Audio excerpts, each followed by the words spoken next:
Hola y bienvenido al Faro Informativo. Estas son las últimas noticias de Venezuela y el mundo. Cortan la luz a embajada en Washington tomada por los activistas que apoyan a Maduro.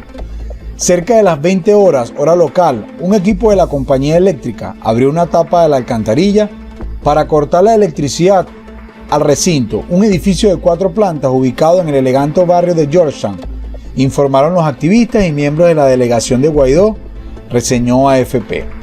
Desde hace semanas, un grupo de activistas de varias organizaciones que se agruparon a la plataforma Colectivo para la protección de la embajada Embassy Protection Collective viven en la sede diplomática con la anuencia del gobierno de Maduro.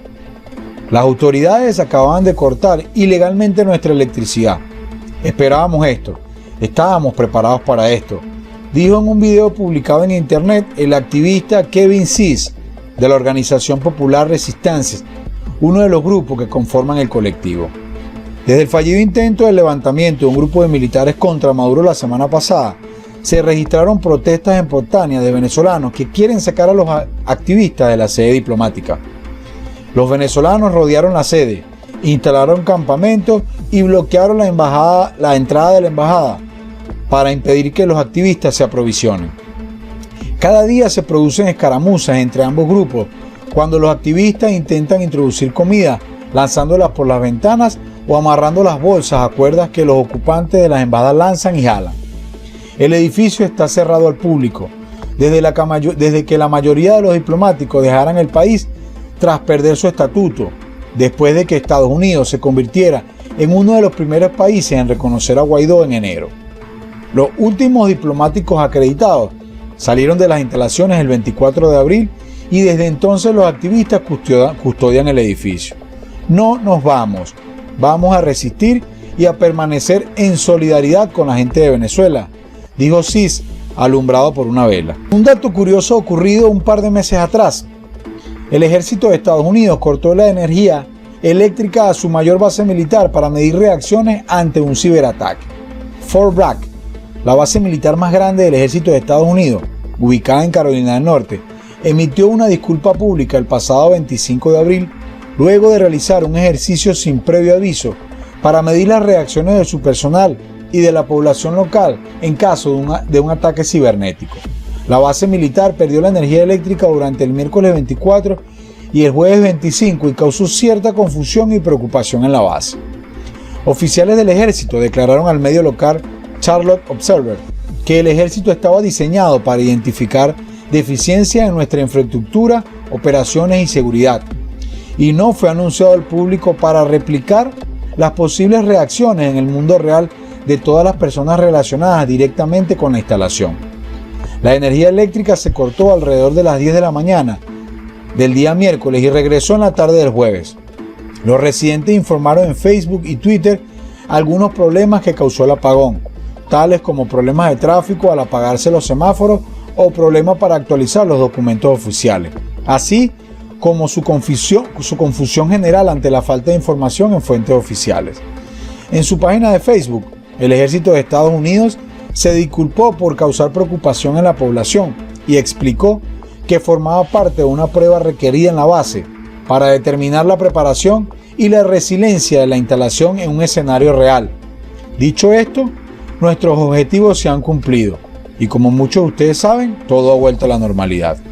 Los medios estadounidenses afirman que Fort Bragg, con 50.000 soldados, es la mayor base militar del mundo y la sede del 18 Cuerpo Aéreo de los Estados Unidos y el Comando de Operaciones Especiales. Estas medidas coinciden con las preocupaciones del gobierno estadounidense por detectar vulnerabilidades en la red eléctrica que su país ante posibles ataques cibernéticos o de otro tipo.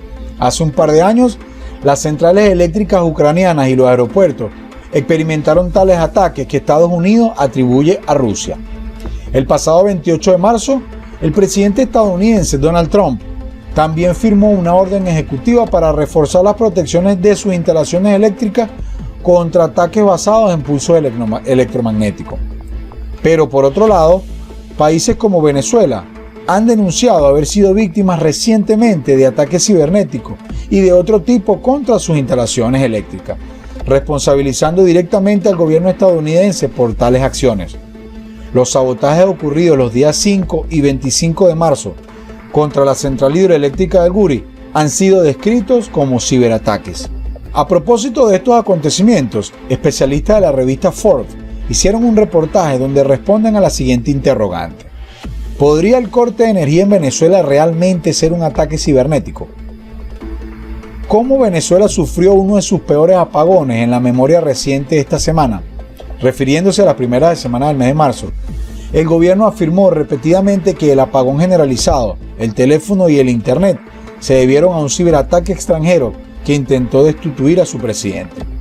Si bien la realidad es que el apagón de Venezuela probablemente se debió a una falta de fondo de su infraestructura eléctrica y al mantenimiento diferido, por tener sus cuentas bloqueadas y no poder acceder a sus recursos para mejorarlos, la idea de un Estado de nación extranjera que manipula la red eléctrica de un adversario para forzar una transición gubernamental es muy real.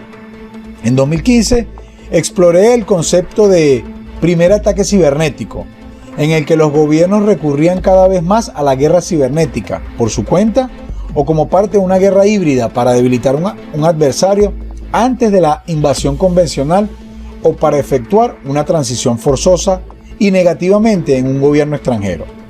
Interrumpir el suministro de energía y agua, interrumpir los patrones de tráfico, frenar o interferir con el acceso a internet, hacer que los hogares se desordenen e incluso desencadenar remotamente los derrumbes en las centrales nucleares fueron temas cada vez más discutidos en la comunidad de seguridad nacional en ese momento, con legítimos y legales tácticas para socavar un Estado extranjero. En el caso de Venezuela, la idea de que un gobierno como los Estados Unidos interfiera de forma remota en su red eléctrica es en realidad bastante realista. Las operaciones cibernéticas remotas rara vez requieren una presencia en tierra significativa, lo que las convierte en la operación ideal de influencia denegable. Dada la preocupación del gobierno de los Estados Unidos con el gobierno de Venezuela, es probable que los Estados Unidos ya tengan una presencia profunda en la red nacional de infraestructura del país, lo que hace que sea relativamente sencillo interferir con las operaciones de la red.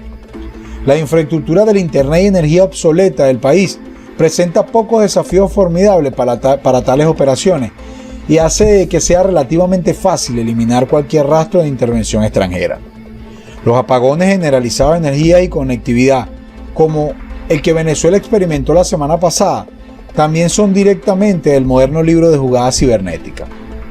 El poder de corte en la hora punta, asegurando un impacto máximo en la sociedad civil, y un montón de imágenes apocalípticas mediagénicas encajan perfectamente en el molde de una operación de influencia tradicional. En el momento en que ocurra una interrupción de ese tipo, es exactamente como un gobierno en espera se presenta como una alternativa lista, que en realidad es una de las tácticas que se describen en mi resumen del 2015. Sin embargo, es esta precisamente la razón por la que la guerra cibernética es tan poderosa como una herramienta de influencia. La mayoría de los países, incluidos Estados Unidos, han experimentado preocupaciones sobre infraestructura de servicios públicos obsoleta y cada vez más sobrecargada. Una planta de energía que se apaga debido a un equipo defectuoso o una falla en la línea de transmisión sobrecargada es más probable que se atribuya a una subinversión que a un ciberataque extranjero. Una línea eléctrica que falle y provoque un incendio forestal masivo sería descartada como un mantenimiento preventivo deficiente en lugar de un sabotaje extranjero deliberado. Las operaciones de influencia están diseñadas para empujar sigilosamente un país hacia un resultado en particular.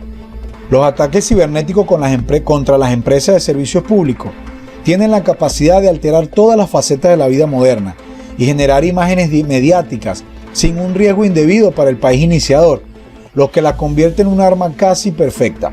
Sin embargo, la incapacidad de descontar definitivamente la intervención estadounidense u otra intervención extranjera, ya sea deliberada o accidental, demuestra el increíble poder de los usos de ataques cibernéticos para atacar a las empresas de servicios públicos. Dichas interrupciones pueden hacer que una población se vuelva rápidamente en contra de su gobierno y al mismo tiempo hace que sea casi imposible probar definitivamente la intervención extranjera. Al final, independientemente de lo que realmente sucedió en Venezuela, es probable que los ataques de infraestructura cibernética continúen creciendo como un arma de la guerra moderna. Déjanos tus comentarios abajo en la casilla, dale me gusta, suscríbete y activa la campanita.